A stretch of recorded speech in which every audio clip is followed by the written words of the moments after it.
প্রণাম শ্রদ্ধা। এখানে আমাদের মধ্যে মন্ত্রিসভার সদস্য অরূপ বিশ্বাস সবটাই ব্রিফিং করেছে, মানবতাও করেছেন। ফায়ার সার্ভিস অ্যান্ড ইমার্জেন্সি ডিপার্টমেন্টেরও অনেক গুরুত্বপূর্ণ এই মেলায় ভূমিকা থাকে। আপনারা সকলেই জানেন যে এই মেলায় অনেক টেম্পোরারি স্ট্রাকচার হয়, প্রচুর লোকলার কাজ হয়। এখানে সমস্ত আমাদের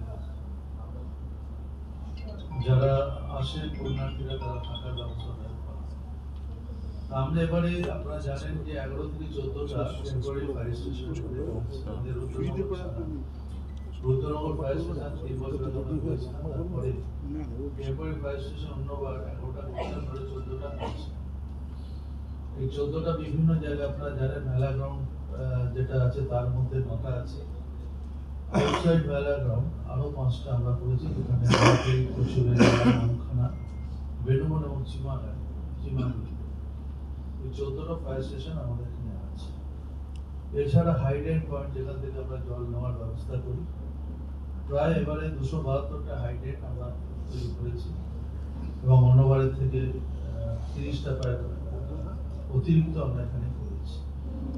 এছাড়া আমাদের এখানে ম্যান পাওয়ার খুব বড় দিয়েছি আমরা। স্টেশন অফিসার আমাদের 18 station officer, sub officer 19, personal 396 আমাদের যারা বিভিন্ন কাজে এনগেজ আছে এবং সবথেকে বড় আমাদের ডাইরেক্টর ফায়ার সার্ভিস এখানে আমরা এনগেজ করেছি। ডেপুটি ডাইরেক্টরকে আমরা এনেছি এবং ডিও হাওড়াকে এখানে এবং একজন ডিও কালকের মতো সে 48 পরগনা ডিও সরোজ বাগ আছে, আমাদের হাওড়া ডিও আছে, এদেরকে আমরা যুক্ত করেছি। আমরা মোটর সাইকেল আপনারা জানেন, বিশেষ করে আমাদের মাননীয় মুখ্যমন্ত্রী তিনি সবসময় জোর দেন যে বিশেষ করে এই গঙ্গাসাগরের বিভিন্ন জায়গায় যে গলিগুলো আছে সেখানে মুভমেন্টের জন্য মোটর সাইকেল অনুবাদ 50টা থেকে 75টা আমরা মোটর সাইকেল দিয়েছি, তার মধ্যে নতুন গাড়ি 30টা দিয়েছি। আপনারা দেখছেন বাইকগুলো বিভিন্ন জায়গায় ঘুরছে, শুধু ঘুরছেন আমরা বলেছি বিভিন্ন যে ছোট ছোট জায়গাগুলো আছে যেখানে অনেক সময় মানুষ অসতর্কতার ফলে আগুন জ্বালায়, এই জ্বালায়, সেগুলোকে পুলিশের সাথে আমরা বলছি যৌথভাবে এগুলো এনকোয়ারি করার জন্য, সেগুলো তারা করছে।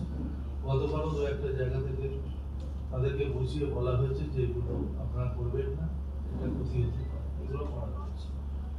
আর বেসিক্যালি আমাদের এবারে যেটা নতুন করেছি আমরা, আমাদের যে 5টা বাফার জোন আছে, দুটোই আমতলা টু কাকদ্বীপ, এই জায়গায় আমরা টেম্পোরারি 5টা ফায়ার স্টেশনে আমরা গাড়ি রাখার ব্যবস্থা করেছি ম্যান পাওয়ার দিয়ে, এইটুকুই আমরা করেছি।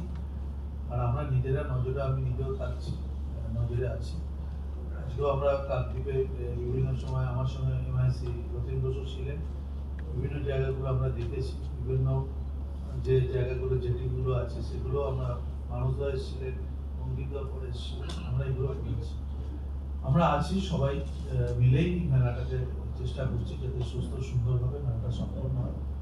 সবাই এবং প্রশাসন তো পুরোই আছে, ডিস্ট্রিক্ট প্রশাসন তো পুরোই আছেন, তারা সবাই মিলে এটা করছি। মুখ্যমন্ত্রী ধন্যবাদ।